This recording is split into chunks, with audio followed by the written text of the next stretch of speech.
ঘন্টা অতিক্রান্ত, এখনো ভবানী ভবনে অভিষেক বন্দ্যোপাধ্যায়। ঠিক বিকেল 5:49 ভবানী ভবনে পৌঁছলেন অভিষেক বন্দ্যোপাধ্যায়।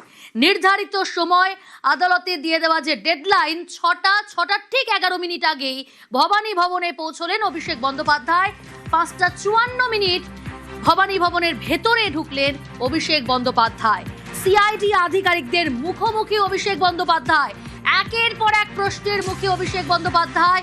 এর আগে 3 বার তাকে হাজিরার নোটিশ পাঠানো হয়েছে, তলব করা হয়েছিল, কিন্তু হাজিরা এড়িয়েছিলেন অভিষেক বন্দ্যোপাধ্যায়। কিন্তু আজ আদালতের নির্দেশে 6টার ঠিক 11 মিনিট আগে অর্থাৎ 5:49 ভবানী ভবনে পৌঁছেছেন অভিষেক বন্দ্যোপাধ্যায়। 3 ঘন্টা অতিক্রান্ত। দুই প্রতিনিধি সরাসরি আমার সঙ্গে রয়েছে, একদিকে অনুপ, অপরদিকে অমিত। প্রথমেই অনুপ, তোমার কাছে আসবো। অনুপ, 3 ঘন্টা অতিক্রান্ত, লাস্ট আপডেট কি মিলছে সিআইডি সূত্রে?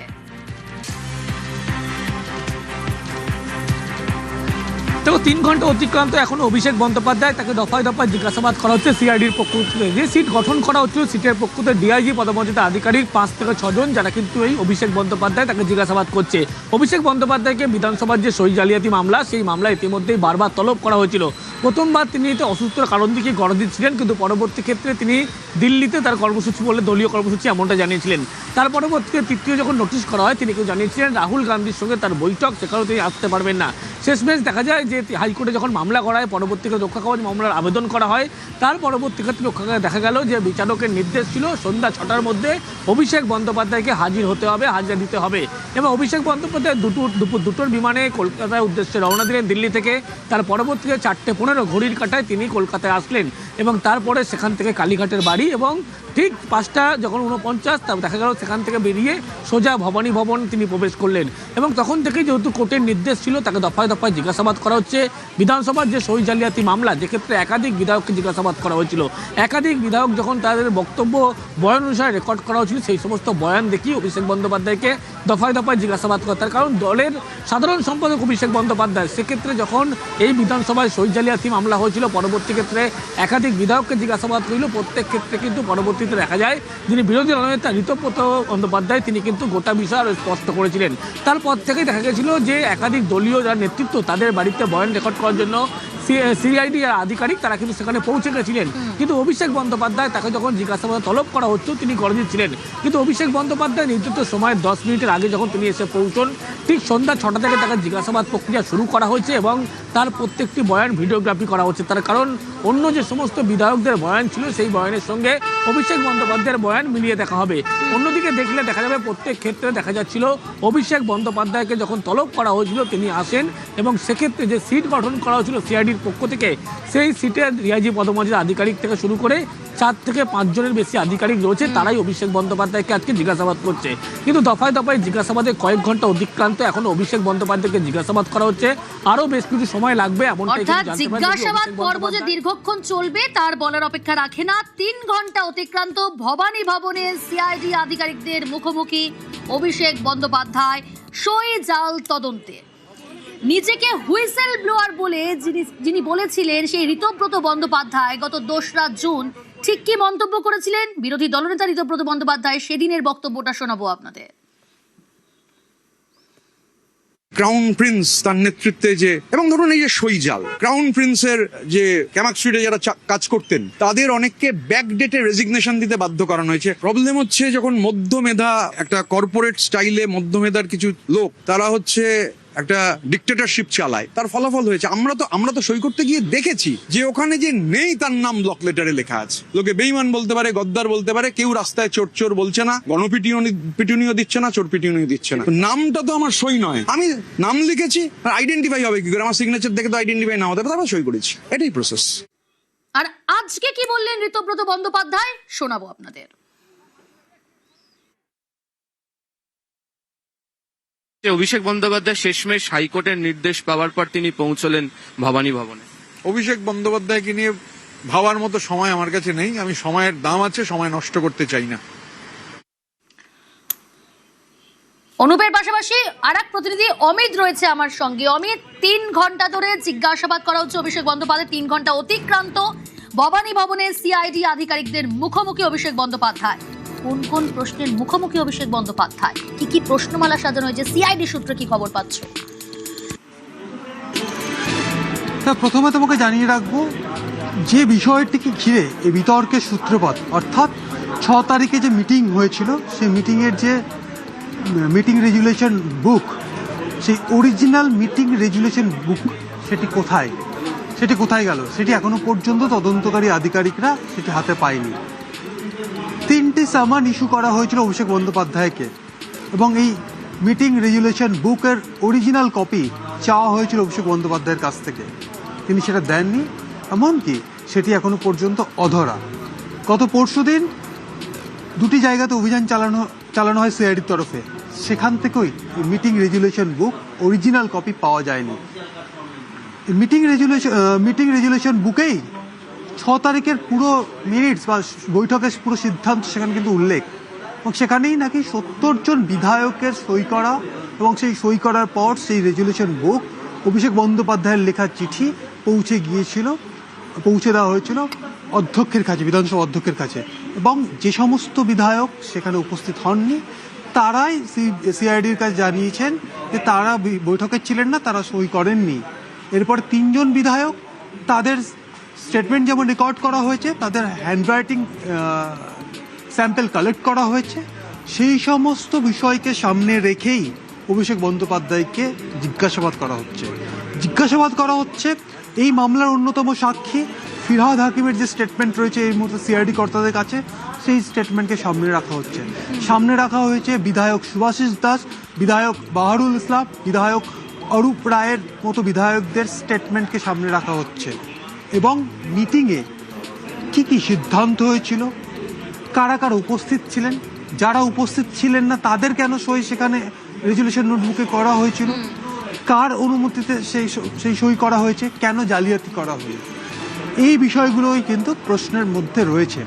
শুধুমাত্র মৌখিকভাবে জিজ্ঞাসাবাদ এমনটা নয়, পুরো বিষয়টা ভিডিওগ্রাফি করে রাখা হচ্ছে, এবং একই সঙ্গে যে সমস্ত প্রশ্ন অভিষেক বন্দ্যোপাধ্যায়কে করা হয়েছে তা কিন্তু লিখিতভাবেও সিআইডি আধিকারিকরা তার কাছ থেকে সেটা লিখিতভাবে নেবেন আগামী দিনে মামলার তদন্তের ক্ষেত্রে, যা অত্যন্ত গুরুত্বপূর্ণ। এরকমই নানা প্রশ্নের মুখোমুখি হতে হচ্ছে অভিষেক বন্দ্যোপাধ্যায়কে। সিআইডি আধিকারিকরা একাধিক প্রশ্ন সাজিয়েছেন অভিষেক বন্দ্যোপাধ্যায়ের জন্য। সন্ধ্যে 6টা থেকে শুরু হয়েছে জিজ্ঞাসাবাদ পর্ব।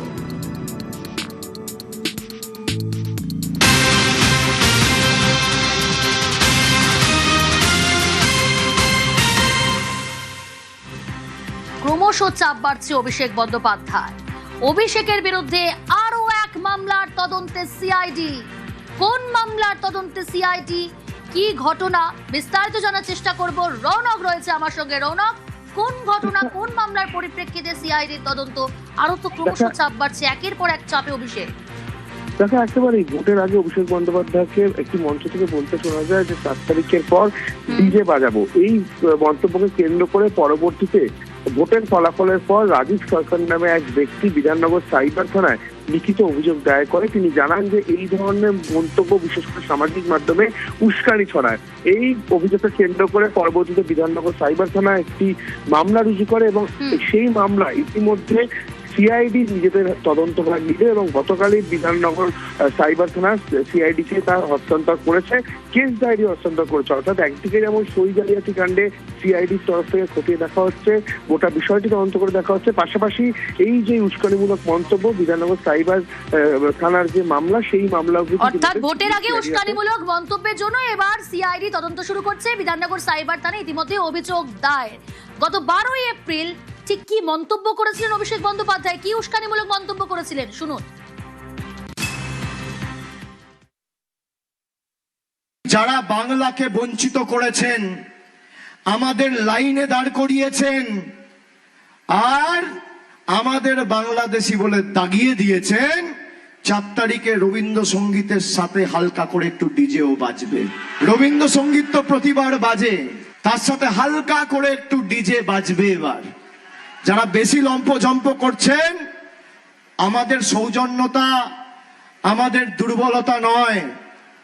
আমাদের যদি ভেবে রাখেন যা ইচ্ছা তাই করবো আর তৃণমূল চুপ থাকবে, বাংলার মানুষ চুপ থাকবে, জবাবটা এমন ভাবে দিতে হবে, কড়ায় গন্ডায়।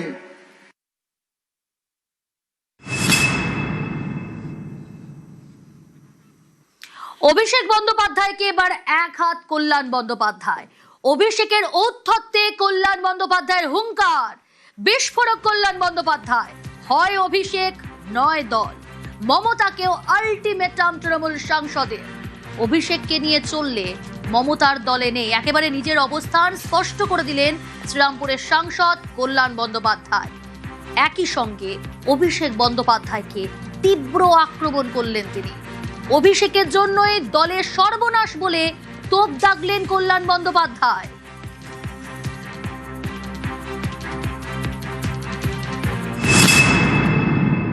এত অ্যারোগেন্সির কি আছে? সময় থেকে শিক্ষা পেল না?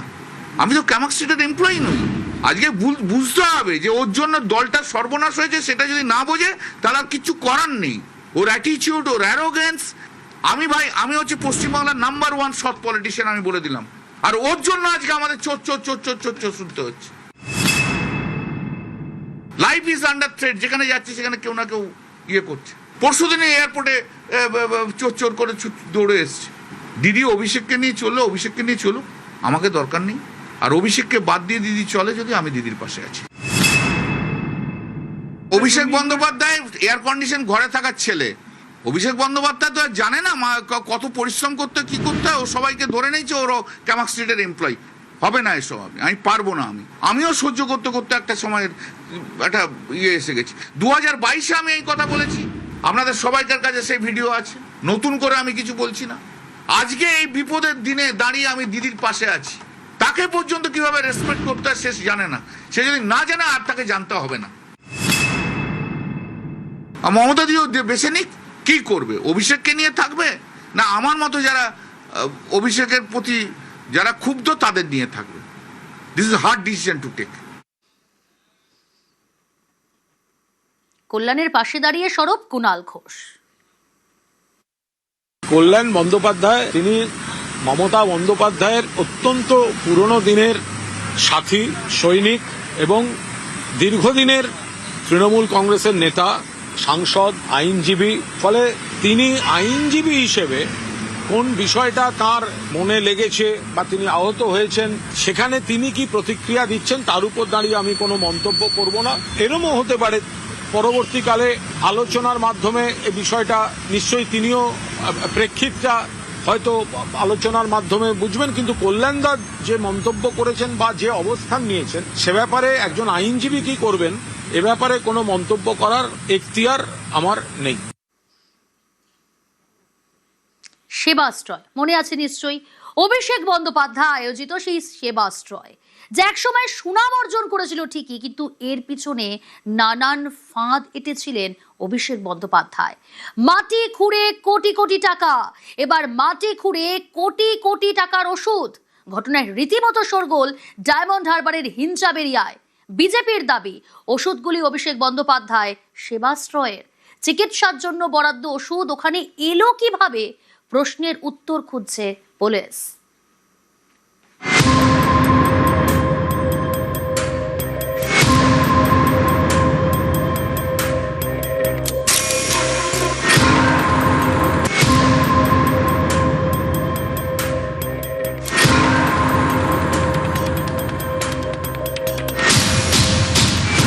মাটি খুঁড়ে বস্তা বস্তা টাকা উদ্ধারের ছবি কয়েকদিন আগেই দেখেছে বাংলা। এবার মাটি খুঁড়ে উদ্ধার কোটি কোটি টাকার ওষুধ। মাটির নিচে বস্তা বস্তা টাকা পুঁতে রেখেছিলেন তৃণমূল পরিচালিত বাদুড়িয়া পুরসভার প্রধান দীপঙ্কর ভট্টাচার্য। তবে এবার আর টাকা নয়, এবার মাটি খুঁড়তেই বেরিয়ে এলো কোটি কোটি টাকার ওষুধ। এই ছবি দক্ষিণ 24 পরগনার ডায়মন্ড হারবারের হিঞ্চাবেরিয়ায়।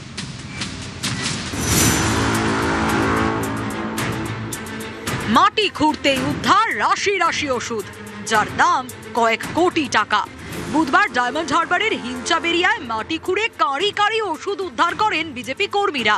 পরে আর্থ মুভার এনে আরো খোঁড়াখুড়ি চালানো হয়, তখন আরো বিপুল পরিমাণে ওষুধ উদ্ধার হয়। এখন প্রশ্ন, এত ওষুধ এখানে এলো কিভাবে? কারা এইভাবে মাটির নিচে ওষুধ পুঁতে রাখলো? মেয়াদ উত্তীর্ণ নয়, অর্থাৎ এই ওষুধ চিকিৎসার কাজে লাগানো যেত। এমন ওষুধ এভাবে মাটির নিচে কেন? কি লুকোনোর চেষ্টা? ঘটনায় বিজেপির নিশানায় তৃণমূল। অভিযোগের তীর মগরাহাট পশ্চিমের তৃণমূল বিধায়ক শামীম আহমেদের দিকে, যিনি অভিষেক বন্দ্যোপাধ্যায়ের ঘনিষ্ঠ বলে পরিচিত। ডায়মন্ড হারবার টাউনের বেচাত বাদশা ছিলেন শামীম আহমেদ। 10 লরি একদম ওষুধ এখানে মাটির নিচে পুঁতে রেখেছে। সেই ওষুধগুলো এক্সপায়ার ফেল হয়নি। শামীম আহমেদ যে বেতাত বাদশা ডায়মন্ড হারবার টাউনের অভিষেক ব্যানার্জির, সেই কাণ্ডগুলো করে রেখেছে। কমসে কম 1 থেকে 2 বছর পর্যন্ত যেসব ওষুধের এক্সপায়ারি ডেট আছে সেই রকম ওষুধের দেখা গেছে। আর যদি এক্সপায়ারি ওষুধই হতো তা ওদের ভয়েতে মাটিতে পুঁতে দেবে কেন? কারণ এটা হচ্ছে সরকারি জিনিস তছরূপ করে ওরা ব্ল্যাক মার্কেটিং করার চেষ্টা চালিয়েছিল। ডায়মন্ড হারবারের তৃণমূল সাংসদ অভিষেক বন্দ্যোপাধ্যায়ের সেবাশ্রয় মডেল বহু চর্চিত। নিজের নির্বাচনী কেন্দ্রে বিনামূল্যে চিকিৎসা পরিষেবা দিতে এই সেবাশ্রয় খুলেছিলেন তিনি। ডায়মন্ড মডেলের অন্যতম অংশ এই সেবাশ্রয়, ঝাঁ চকচকে চিকিৎসা কেন্দ্র। বিজেপির দাবি, এই ডায়মন্ড হারবারেরই হিঞ্চাবেরিয়ায় মাটির নিচ থেকে যে কোটি টাকার ওষুধ মিলেছে তা সেবাশ্রয়ের।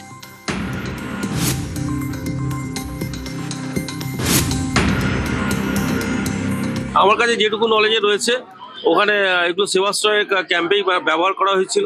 কিন্তু সেবাশ্রয় ক্যাম্পে যদি ব্যবহার হয়ে থাকে, যেখান থেকে এসে থাকে বা হসপিটাল থেকে যদি গিয়ে থাকে বা কোনোভাবে অন্য কোনো জায়গায় গিয়ে থাকে যেখানে ওষুধের মেয়াদ রয়েছে, তাহলে ওখানে কেন এরকমভাবে করা হবে? সেবাশ্রয় ক্যাম্পে কি সঠিক ওষুধ দেওয়া হয়নি? যে ক্যাম্পগুলো করা হয়েছিল, সবকিছু তদন্ত করার প্রয়োজন। সেবাশ্রয়ের নামেতে গরিবদের কাছাকাছি সব ওষুধগুলো পৌঁছে দেওয়ার জন্য, বাট ভ্যালিডিটি এখনও রয়েছে। তা সত্ত্বেও অনেক ওষুধ তো ওখানে মাটি ঢাকা দিয়ে রেখে দিয়েছে। কিছু ওষুধ এখানে ওরা প্রমাণ লোপাট করতে পারেনি, এখানে রয়ে গেছে। সেবাশ্রয়ের নামে কালো টাকা ওরা সাদা করতে চেয়েছিল। যে টাকাটা ওদের দুর্নীতিগ্রস্ত, সেই টাকাটা ওরা হোয়াইট মানিতে রূপান্তরিত করতে চেয়েছিল। তা গরিব মানুষের যে এত টাকার ওষুধ, সেটা যেরকম মাটির তলায় পাওয়া যাবে, ওরা ভাবতেও পারেনি যে আমাদের গোপন সূত্রে ওই মাটির তলা থেকে ওই ওষুধগুলো পাওয়া যাবে। বিজেপির পক্ষ থেকে বিষয়টি ড্রাগ কন্ট্রোলের নজরে আনা হয়েছে। তৃণমূলের দাবি, ওষুধগুলি মেয়াদ উত্তীর্ণ। ওষুধগুলি সত্যি মেয়াদ উত্তীর্ণ কিনা তা খতিয়ে দেখছে পুলিশ ও জেলা স্বাস্থ্য দপ্তর। ডায়মন্ড হারবার থেকে আনিসুদ্দিন মোল্লা, নিউজ 18 বাংলা।